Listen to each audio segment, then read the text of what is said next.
हरे राम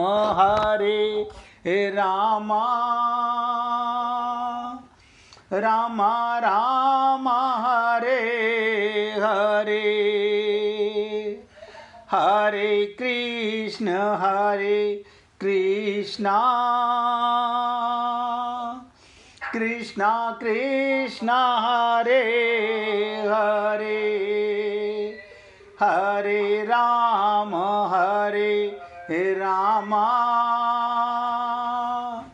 राम राम हरे हरे, हरे कृष्ण कृष्ण कृष्ण हरे हरे, हरे राम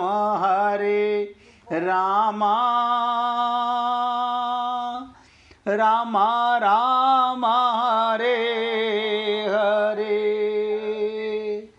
सभी पुण्य आत्मा पूरी एकाग्रता से सुनिएगा। अर्जुन क्या कह रहा है, मैं क्या करूं क्या ना करूं, भगवान आप मुझे राह दिखाओ, और मैं आपका शिष्य हूं और आपके प्रपन्न हूं।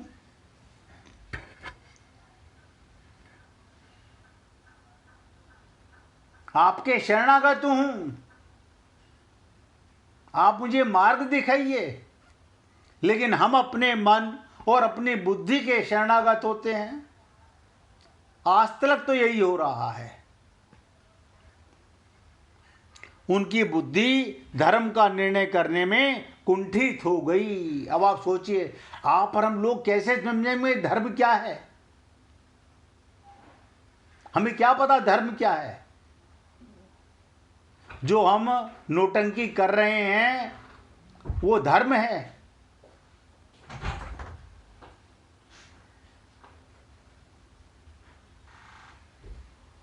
ऐसा होने पर अभी इस समय मेरे लिए खास कर्तव्य क्या है, मेरा धर्म क्या है, इसका निर्णय कराने के लिए भगवान से पूछते हैं। बताइए, अभी भी पूछ रहा है, मान नहीं रहा।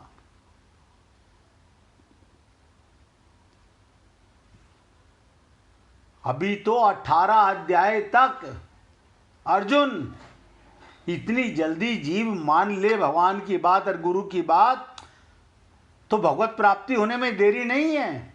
ये याद रखना, भगवत प्राप्ति होने में देरी नहीं है। देरी काहे में है? अपने मन के भ्रम को मिटाने में, अपनी अज्ञानता को छोड़ने में। अपनी बुद्धि से धर्म की बातें करते हैं। और मैंने आपसे कहा, अभी भी पूछ रहा है भगवान से, मान नहीं रहा है। अन्यथा भगवान ने तो इसी अध्याय के दूसरे श्लोक में कहा था कि तू जो कायरता के कारण युद्ध से अलग हो रहा है, तेरा ये आचरण श्रेष्ठ पुरुषों वाला नहीं है। वो तो जिसको अपना कल्याण हो वही आचरण करते हैं। श्रेष्ठ पुरुष कौन? जिसमें अपना कल्याण हो। अपना माने आत्मा का कल्याण हो। शरीर तो मरेगा तो इसका कल्याण कैसे करोगे? आप बताओ, ये शरीर आगे जा नहीं सकता तो शरीर का कल्याण तो हो नहीं सकता। ये तो हर क्षण मर रहा है, तो कौन बचा? हमें तो अभी तक यही ज्ञान नहीं कि मैं कौन हूं। ये बात सुनकर अर्जुन के मन में आया, मुझे वही करना चाहिए जो श्रेष्ठ पुरुष किया करते हैं। इस प्रकार अर्जुन ने मन में कल्याण की इच्छा जागृत हो गई। अब हमारे आपके हुई है कि नहीं हुई है? और उसी को लेकर वो भगवान से अपने कल्याण की बात पूछ रहे हैं कि जिससे मेरा निश्चित कल्याण हो जाए, ऐसी बात मेरे से कहिए। अर्जुन के हृदय में हलचल होने से और अब यहाँ अपने कल्याण की बात पूछने से ये सिद्ध होता है क्या मनुष्य जिस स्थिति में होता है उसी स्थिति में वो संतोष करता रहता है और उसके भीतर अपने असली उद्देश्य की जागृति नहीं होती है। अब क्या करें, भगवान ने फंसा दिया है हमारे को इतने लंबे चौड़े घर गृहस्थी के चक्कर में। बताओ, सारा दोष फिर भगवान पर ही लाद देता है।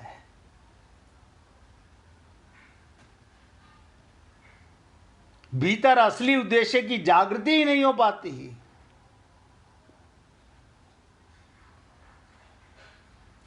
यहां अपने कल्याण की बात पूछने से सिद्ध होता है मनुष्य जिस स्थिति में स्थित है, आप और हम सब लोग जहां पर स्थित हैं उसी स्थिति में वो संतोष करता रहता है बस।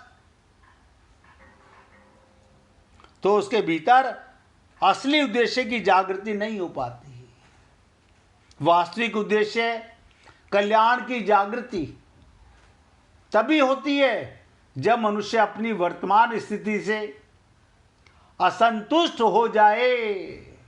अब आप सोचिएगा, आप और हम लोग सोचें, जो मैं कर रहा हूं, मंदिर जाता हूं, पूजा करता हूं, पाठ करता हूं, सत्संग सुनता हूं, परिवार के कार्य करता हूं, व्यापार करता हूं, सारे काम करता हूं, क्या मैं इससे संतुष्ट हूं? अगर संतुष्ट हो तो जिस स्थिति में हो उसी में स्थित रहने की आदत पड़ चुकी है। ये पता ही नहीं चला कि इस देह में हरि मिलत है, हरि तो मिले नहीं। गुरुजी ने झूठ बोला था, इसका मतलब इस देह में हरि मिलत है। अरे गुरु ने तो इशारा किया था, तुमने अपना उद्देश्य बनाया ही नहीं। इसलिए हे पुण्य आत्माओं, आप और हम सब लोगों का वास्तविक उद्देश्य कल्याण जागृति तभी होती है। कल्याण की भी बात कब आएगी? जब मनुष्य अपनी वर्तमान स्थिति से असंतुष्ट हो जाए। ये तो मैं छल कपट कर रहा हूं, इससे भगवान नहीं मिलेंगे। उस स्थिति में ना रह सके, यानी अंदर मन कुल बुलाने लगे, कोई श्रोत्रिय ब्रह्मनिष्ठ गुरु को ढूंढने लगे और उनसे प्रश्न करने लगे। जैसे एक बार हम मेडिकल ब्लड की अचानक टेस्टिंग कराएं और उसमें 10 रोग सामने आ जाएं, हम तुरंत डॉक्टर के पास जाकर पूछते हैं, डॉक्टर साहब इलाज बताइए, डॉक्टर साहब इलाज बताइए। मतलब मरने वाले की इतनी चिंता, अपने कल्याण की कोई चिंता नहीं। और कमाल की चीज तो ये देखो, इसी देह में हम कल्याण कर सकते हैं। सबको ये शरीर कल्याण के लिए मिला है। और यहां पर एक बड़ी विशेष बात इस श्लोक में अर्जुन ने कही, जो कि आप और हम लोग पता नहीं हृदय से क्या समझते हैं और क्या मानते हैं। क्या कहा? ध्यान से सुनिएगा। अपने कल्याण की बात पूछने पर अर्जुन के मन में यह भाव पैदा हुआ कि कल्याण की बात तो गुरु से पूछी जाती है। कल्याण की बात किससे पूछी जाती है? गुरु से पूछी जाती है, सारथी से नहीं पूछी जाती। भगवान तो तेरे रथ पर सारथी हैं, चलाने वाले हैं। इस बात को लेकर अर्जुन के मन में जो रथीपन का भाव था, ये केवल मेरे रथ को चलाने वाले नहीं, जिसके कारण वो भगवान को ये आज्ञा दे रहा था, हे कृष्ण मेरे रथ को दोनों सेनाओं के बीच में खड़ा कीजिए। ये भाव मिट जाता है, अपनी अज्ञानता मिट जाती है और अपने कल्याण की बात पूछने के लिए अर्जुन भगवान के शिष्य हो जाते हैं। अब मुझे नहीं पता आप जिनको भी अपना गुरु मानते हैं उनके कैसे शिष्य हैं।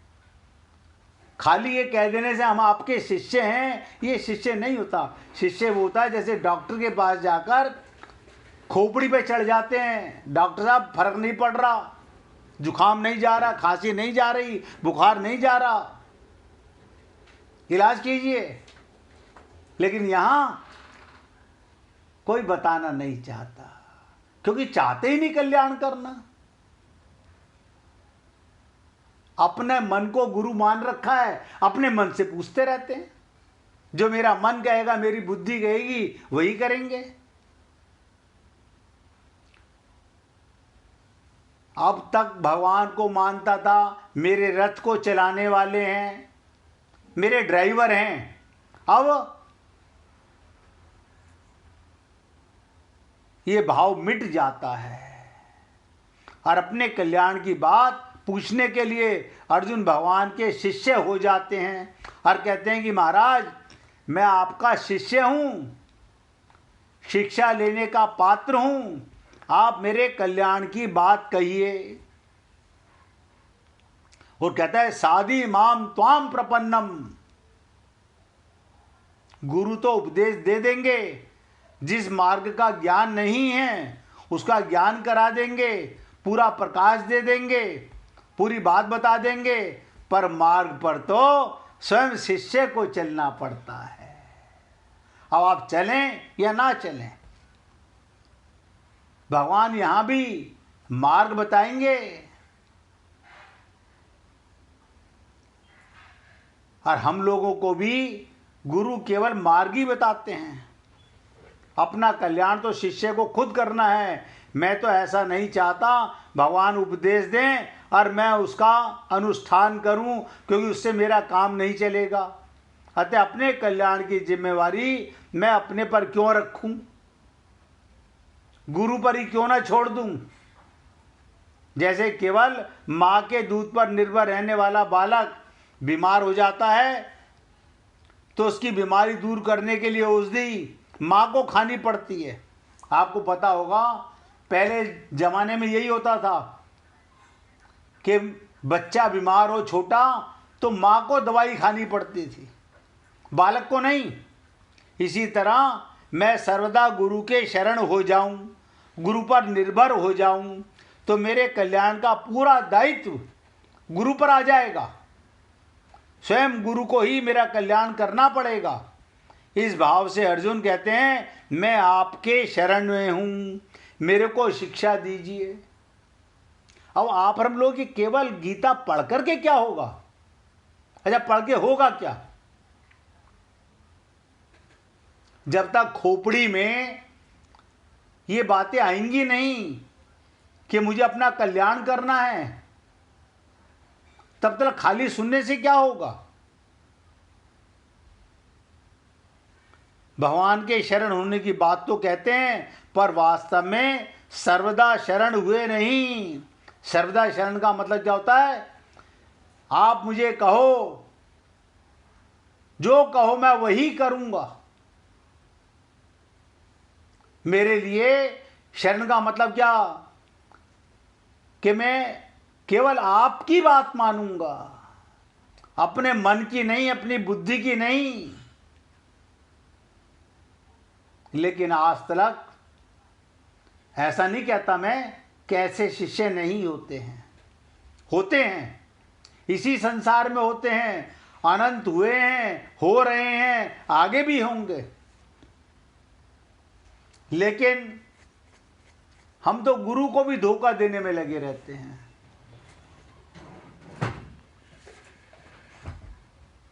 तो कहते हैं वास्तव में सर्वदा शरण हुए नहीं। अगर वो सर्वदा शरण हो जाते तो फिर उनके द्वारा मेरे को शिक्षा दीजिए कहना नहीं बनता, क्योंकि भगवान तो कह चुके तू खड़ा का उठ, युद्ध कर, कायरता छोड़, दुर्बलता छोड़, नपुंसकता छोड़। अब आप बताइए, यही छल कपट हम करते हैं गुरु के साथ में। जैसे अर्जुन कर रहा है वही हम करते हैं। अरे जब कह दिया भगवान ने और तूने कह रहा है मैं गुरु मानता हूं आपको, तो गुरु की कौन मानेगा? गुरु ने कहा तू कायर है, तू दुर्बल है, तू नपुंसक है, और क्या कहे गुरु?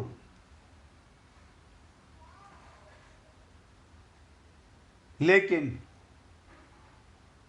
अर्जुन बताना चाहता है कि आज तक ये जीव ऐसे ही छल कपट करता आया है, भगवान के साथ भी और गुरु के साथ भी।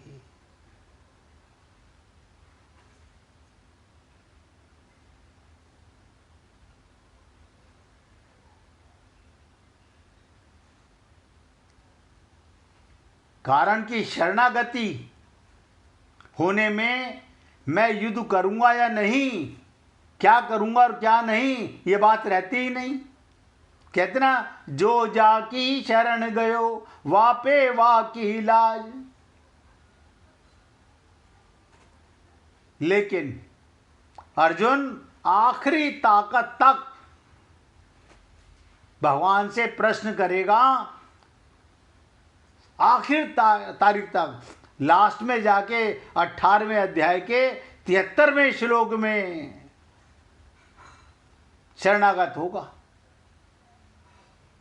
तब कहेगा कि अब मैं आपकी आज्ञा का ही पालन करूंगा, अन्यथा सिर्फ तकियानुसी बातें करेगा।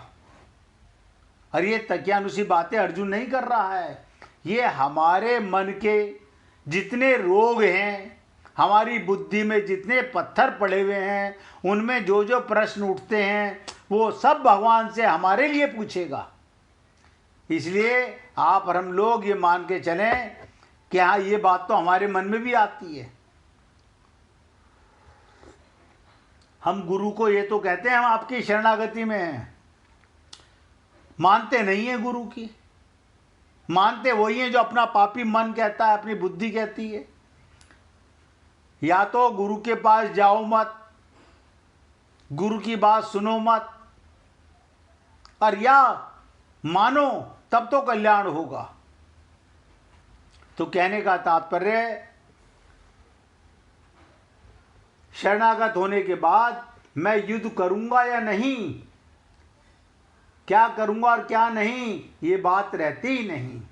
उसको ये पता ही नहीं रहता कि शरण ने क्या क्या कराएंगे और क्या नहीं कराएंगे। वो तो कहते हैं, जाही विधि राखे राम ताई विधि रहियो। आप सोचो, जो भगवान के गुरु की शरण हो जाता है, वो भगवान तुम्हारे से कुछ भी कराएं। यहां तो अभी आप और हम लोग अंदर कुछ बाहर कुछ। अर्जुन की इस कमी को दूर करने के लिए ही आगे चलकर भगवान को 18वें अध्याय के 66वें श्लोक में लताड़ना पड़ेगा। माम एकम शरणम ब्रज, एक मेरी शरण में आ जा, ऐसा कहना पड़ेगा। तब अर्जुन समझ जाएगा कि अब पानी सर से ऊपर जा चुका है। अगर आज भी मैं शरणागति में नहीं हुआ तो भगवान पल्ला छोड़ देंगे, फिर मेरा क्या होगा ये मैं नहीं जानता। ये सब बातें बहुत इंपॉर्टेंट है हम लोगों के जीवन के लिए। गीता को अपने आप से पढ़ लेना, वो समझ में क्या आएगा और क्या समझेंगे हम, क्योंकि पढ़ने वाली हमारी अपनी बुद्धि होती है जिससे हम पढ़ते हैं। भगवान की बुद्धि से तो पढ़ते नहीं, गुरु की बुद्धि से तो हम पढ़ते नहीं, अपनी माइक बुद्धि से पढ़ते हैं। या तो स्त्री पढ़ रही है या पुरुष पढ़ रहा है, या ब्राह्मण पढ़ रहा है या क्षत्रिय, वैसे शूद्र पढ़ रहा है।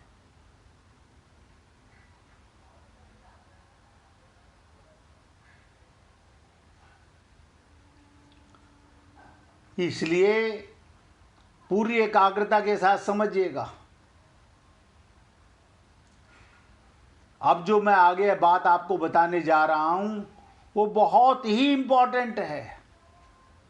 इतनी इम्पोर्टेंट है जिसे आप सुनोगे, समझने का प्रयत्न करोगे, लेकिन जहां आपने बुद्धि लगाई वहीं आप पथ भ्रष्ट हो जाएंगे। पहले एक बार भगवान का कीर्तन करेंगे, इसके बाद आगे की चर्चा करेंगे। गोविंद गोविंद गोपाल भज मन गोविंदा, गोविंद